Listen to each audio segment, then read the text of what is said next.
Hello everyone, welcome back to my YouTube channel. So आज हम इसके बाद हम देखते हैं रीतिबद्ध और रीतिसिद्ध काव्य रीतिकाल। जैसे कि पहले बताया गया है 1700 से 18वीं शताब्दी के हिंदी साहित्य में कवियों को उनकी काव्य प्रवृत्तियों के आधार पर मुख्य 3 श्रेणियों में विभाजित किया गया।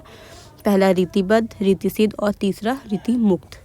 रीतिबद्ध कवि वे हैं जिन्होंने काव्य शास्त्र के नियमों और लक्षणों का पालन करते हुए लक्षण ग्रंथों की रचना की। इन कवियों ने संस्कृत काव्य शास्त्र के सिद्धांतों को हिंदी में अनुवाद या व्याख्या प्रस्तुत की और उदाहरण सहित काव्य के विभिन्न अंगों का विवेचन किया।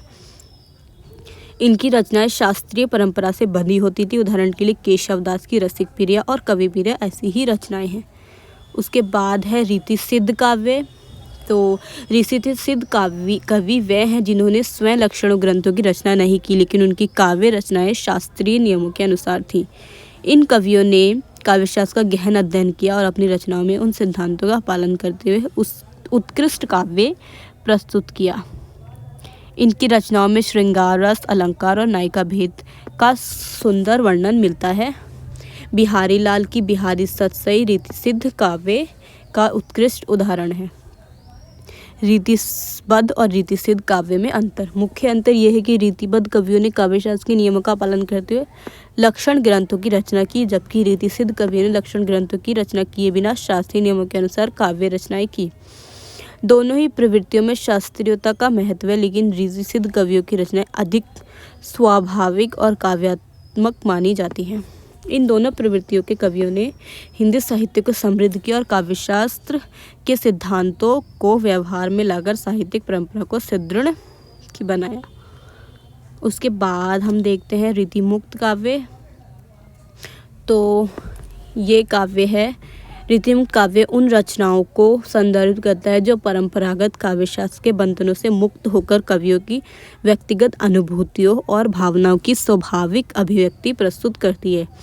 इन कवियों ने शास्त्रीय नियमों को कठोर पालन नहीं किया, बल्कि प्रेम, विरह और जीवन अनुभवों को सहज और सरल भाषा में व्यक्त किया। रीतिमुक्त काव्य की प्रमुख विशेषता है व्यक्तिगत अनुभूतियों की अभिव्यक्ति। तो रीतिमुक्त कवियों ने अपने व्यक्तित्व, प्रेम, विरह और जीवन के अनुभव को काव्य में स्थान दिया, जिससे उनकी रचनाएं आत्मपरक और संवेदनशील बनी। शास्त्रीय बंधनों से मुक्ति। इन कवियों ने परंपरागत काव्यशास्त्र के नियमों और रूढ़ियों का पालन नहीं किया, जिससे उनकी रचनाएं स्वच्छंद और नवचारपूर्ण हैं। उसके बाद है प्रेम और विरह का स्वाभाविक चित्रण। रीतिमुक्त काव्य में प्रेम और विरह की भावनाओं का आकृतिम और मार्मिक चित्रण मिलता है, जो पाठकों के हृदय को छूता है। भाषा की सरलता और सहजता। इन रचनाओं में भाषा सरल, सहज और प्रभावपूर्ण है, जिससे भावनाओं की अभिव्यक्ति प्रभावी हो जाती है। प्रमुख रीतिमुक्त कवि घनानंद। इनकी रचनाएं कृपाकंद, निबंध, सुजानहित, प्रबंध, इश्कलता, प्रीति, पावस और पदावली है, जिनमें प्रेम और विरह का गहन चित्रण मिलता है। उसके बाद है आलम। इनकी प्रमुख रचना आलम केली है, जिससे प्रेम की अनुभूतियों का स्वाभाविक वर्णन है। थर्ड वन है बोधा। इनकी रचनाएं विरह बारिश और इश्क नामा है, जो प्रेम और विरह की भावना को व्यक्त करती है। उसके बाद ठाकुर है, आप देख लीजिएगा। रीतिमुक्त काव्यशास्त्र ने हिंदी साहित्य को व्यक्तिगत अनुभूतियों की स्वाभाविक अभिव्यक्ति से समृद्ध किया और काव्यशास्त्र के बंधनों से मुक्ति होकर नई दिशा प्रदान की। उसके बाद हम देखते हैं वीर काव्य, भक्ति काव्य और नीति काव्य। तो हिंदी साहित्य में वीर काव्य, भक्ति काव्य और नीति काव्य 3 प्रमुख काव्य विधाएं हैं, जिनमें भिन्न भिन्न विषय और भावनाओं का वर्णन मिलता है।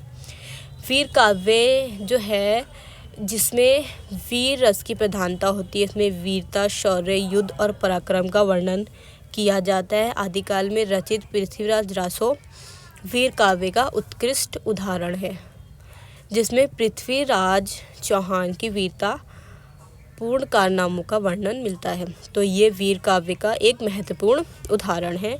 उसके बाद है भक्ति काव्य, जिसमें भक्ति रस की प्रधानता होती है। इसमें ईश्वर के प्रति प्रेम, समर्पण और आध्यात्मिक भावनाओं का वर्णन किया जाता है।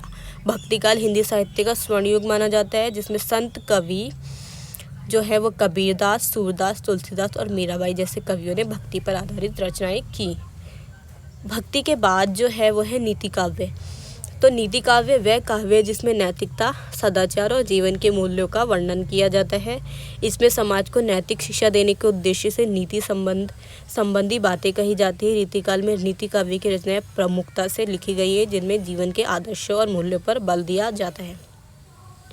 तो अब हमारा ये कंप्लीट हो गया। इसके बाद हम निष्कर्ष देखते हैं। तो निष्कर्ष में क्या है, जो रीतिकाल है वो 1700 से 1850 तक है। इसमें थोड़ा सा गलत हो गया है। हिंदी साहित्य का एक महत्वपूर्ण युग है जिसमें काव्यशास्त्र के नियमों और अलंकारों का विशेष महत्व रहा है। इस काल की प्रमुख काव्य प्रवृत्तियाँ निम्नलिखित है। काव्य प्रवृत्तियाँ या विशेषताएं एक ही बात होती है। पहला है श्रृंगार रस की प्रधानता। रीतिकाल कवियों ने मुख्य श्रृंगार रस का वर्णन किया, जिसमें संयोग और वियोग दोनों पक्षों का सुंदर चित्रण मिलता है। नायिका भेद और नक्षिक वर्णन, प्रेम संबंधी भावनाओं का विस्तार का वर्णन इस काल की विशेषताएं हैं। अलंकार और रीति का महत्व। इस युग में काव्यशास्त्र के नियमों, अलंकारों और छंदों को विशेष ध्यान में रखा गया है। कवियों ने अलंकारिकता के माध्यम से काव्य की शोभा बढ़ाई और भाषा को सजाया। दरबारी संस्कृति का प्रभाव। रीतिकालीन साहित्य में दरबारी जीवन, विलासिता और सामंती संस्कृति का प्रभाव स्पष्ट रूप में दिखाई देता है। कवियों ने दरबारों में रहकर रचनाएं की, जिससे उनकी काव्य रचनाओं में दरबारी वातावरण का चित्रण हुआ। भाषा का परिष्कृत रूप। इस काल में ब्रज भाषा का व्यापक प्रयोग है, जिससे कवियों ने परिमार्जित और सुसंस्कृत रूप से प्रस्तुत किया। भाषा की मधुरता और प्रवाहात्मकता इस युग की रचनाओं की विशेषताएं हैं। तो आपको आई होप आपको रीतिकाल की पृष्ठभूमि, वीर काव्य, भक्ति काव्य और नीति काव्य, रीतिबद्ध, रीतिसिद्ध और रीतिमुक्त काव्यों के बारे में समझ आया होगा। और अगर आपको समझ आया तो please do subscribe my channel and like the video and thanks for watching.